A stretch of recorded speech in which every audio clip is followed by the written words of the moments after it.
pick Conquest match would. If it goes all the way to Game 5, one of the players that played previously comes back as the ace. They will then have the choice of picking the class that they did not play previously and that 9th class. Right, so the ace match, certainly important, often determined series in the Hearthstone Global Games. Want to point out, you're not just seeing Dog twice because you really want to see Dog that much. Dog is actually going to go ahead and stand in for Firebat. I want to say Firebat's actually in France right now, so he'll be unable to make it. Gave us prior notice, so Dog is going to be able to sub in for him. And twice the Dog is really twice the good times for the broadcast. Yeah, we get 2 times the Dog, 2 times the Amnesiac, so it's going to be just an America-filled fun fest. And Peru, of course, lesser well-known players, less prestigious team overall, less experience, but the USA has had a couple of very close matches over the last couple of weeks to teams that on paper it looked like they should have defeated quite handily. So there is a chance that Peru can really have quite an upset here. All right, well, let's go ahead and take a look. Wins from Peru. Yeah, as you said, it is currently 2-0 in the favor of Peru. As we can see there, wins for both Izzy and Nandieb. Next up, it is going to be Kishtar and part 2 of the Dog double feature. Dog. So Kishtar's got that warrior deck. Dog's got the paladin. Paladin we talked about, just like mage, is in a space where there's so many different flexible ways you can play it. You can have that kind of more aggressive style like Australia's Ender, who, you know, just loads it up with Grimscale Chum, Grimscale Oracle, just go really hard in the beginning, blow people out. Out aggression in this case. But I very well could be proven wrong. Who knows? All right, well, that's a pretty good opening hand for Dog, who's going to need to get on the board very quickly against the Pirate Warrior. You know, when we talk about favored versus unfavored, who wins what matchups, Pirate Warrior is certainly one of those decks that kind of turns a lot of those discussions on its ear, because with the right draw, it just exudes so much power, even without Ship's Cannon. Oh, Rob.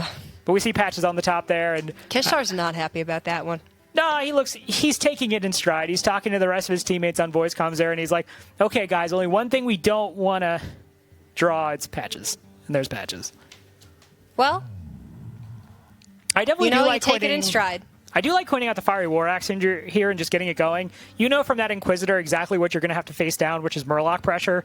So just getting the Fiery War Axe and kind of taming the aggression. Would have just traded into that. So you're really trying very hard to check this Fiery War Axe here, because, you know, Bloodsail Corsair on 3 or upgrade this turn could really put your future turns very much in jeopardy.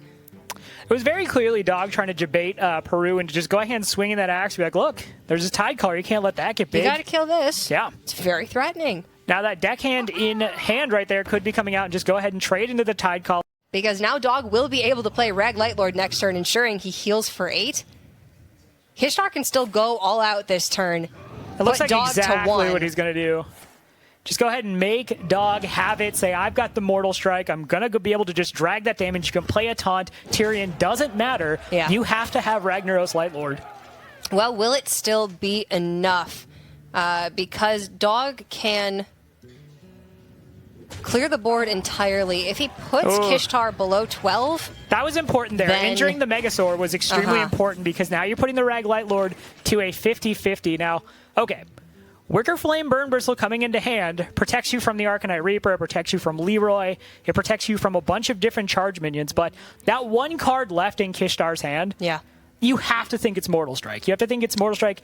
If it's Leroy, you still potentially die. I think I would be more inclined to think that is some form of minion damage, or Spellbreaker potentially. Maybe a second copy of Frothing Berserker. I don't know that I would think that that's Mortal Strike. Wicker Flame Burn Bristle 100% keeps charge minion plus weapon away from your face. Rag Lightlord, you have a 50-50 to just lose to the weapon in play. I think Dog's going to go with the Burn Bristle here, and even if he were to play the Rag Lightlord and it were to heal his face, he'd be at 10, but he would need to not put Kishtar below 12. Otherwise, Kishtar will just have 10 with the Mortal Strike, and the Arcanite Reaper will have 11, actually. Yeah, it would still die to Leroy Jenkins as well off the top. So we know that the only way the Dog... ahead and cinch that third spot, so at this point... United Kingdom and Peru just 100% playing for pride. Yeah. But we have our interview standing by with Nandieb. Nandieb, congratulations on the win. Thank you. Thank you very much. Obviously, coming into this, you guys were 0-3, so I assume it's a pretty big deal to go ahead and get that win.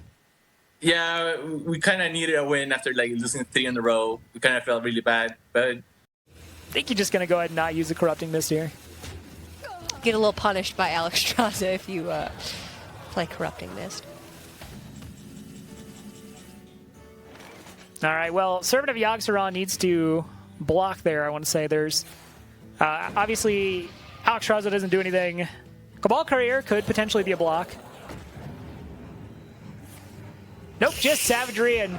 Well, that's about as disappointing as it gets. Ooh, the Servant of Yogg-Saron actually Savagery'd himself for 0 damage, so he's getting really, It's going hard. really aggressive. All right, chooses to shuffle the last copy of Jade Idol in the deck. Yeah, and you can do your due diligence to just clear the board to make sure something weird doesn't happen again. You don't know the deck list, but you have seen both equalities, so... You've seen both Stonehills, both equalities. Rallying Blade is not going to cut it. That is going to be a win for Roger in game number 3 of the series. So Taiwan going to go up 2-1 over Singapore. As soon as the Druid was able to get its draw engine going, that game finished up very quickly. It was just those awkward mid-turns where all that the Druid had in hand was Innervate, Gluttonous Ooze, and then whatever it was drawing off the top. And had Singapore had N'Zoth earlier, then they would have likely just been able to put on enough pressure to close out the game, but that was not the case, as is often what happens when you're relying on one card to be the majority of your late game plan. Both decks kind of have a finality clause where they're saying, I'm going to get to the end of this deck and just go ahead and win. For the Paladin, though, the finality clause requires a little more setup and a little more time to get to, whereas if the Druid just gets that explosive draw with a Nourish into a Gadget and start chaining together a bunch of spells, then the Druid doesn't necessarily have to meet as many quest requirements realistically to kind of fulfill the agenda. We see now Taiwan up 2-1, and again, they want to get this win. They want to go up to 3-1, be tied with Mexico in the group. They don't want to have to go down to 2-2. Singapore, though, really wants it the other way. They want to go up to 2-2. They want to drag Taiwan back to them. Yeah. Tell me why.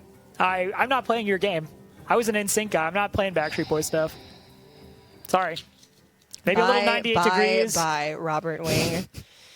Well, we still have to cast the last 2. Pingo has played more Shaman in the spotlight over the last few years. Getting to see him branch out a little bit now is actually, it's quite a treat as well. You say even Warlock. Like, up until this point, Warlock had just pretty much, like, dominated forever. So Warlock's only really recently gone off to... He needed a little bit of he wanted a vacation. He's like, guys, give me like 6 months, come out with a new expansion, I'll be back, I'll be great. Yeah. But I need some time off. But now he's off time, Shaman. All right, now Taiwan... It just does so many things. Taiwan on the mulligan there didn't necessarily get anything that's super intuitive. The Novice Engineer can help you cycle to resources, but you'd certainly feel better beginning the game with, say, Novice Engineer and then Shadow Step. That certainly feels like something you'd kind of prefer to have in that opening because it allows you to at least... Wings. It's true. Irony. There can only be one. Yeah. It's like Raven and I. Can only be one bird. Well, I choose Raven every time, and I know. I don't feel bad saying it. I know. He's my waifu. Ship you guys. Raven Wing? Oh, it's cute. It is. Dang. And now you see why you couldn't I compete never with had that. a chance. Yeah. Don't worry, I'm sure you have a lot of fans in chat, so... Feels bad to me.